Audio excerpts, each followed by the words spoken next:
nouveau bilan lecture et c'est parti. On commence chez Taifu avec le 3e tome de Lullaby of the Dawn, sûrement un de mes yaoi, si ce n'est mon yaoi préféré.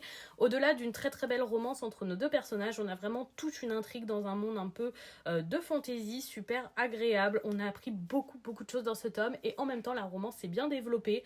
Franchement, que demander de mieux, ce titre est un gros coup de cœur. On va chez Kana avec le 15e tome de Tougen Anki avec sa super jaquette exclusive au premier tirage, brillante comme ça, trop belle.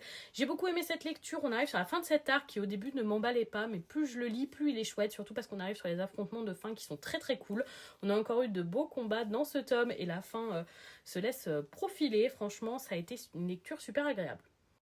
Chez Mana Books avec le premier tome de Nem Memory, je pensais ne pas aimer et finalement ça a été plutôt une bonne surprise, mais la lecture était un petit peu longue et il y avait un petit peu trop de bulles de texte, donc je pense que pour pallier à ce problème, je vais plutôt regarder l'animé qui est sorti très récemment, mais franchement une bonne surprise, moi qui d'habitude n'aime pas trop les mangas de fantasy, je dois dire que c'est plutôt original et j'ai apprécié ma lecture.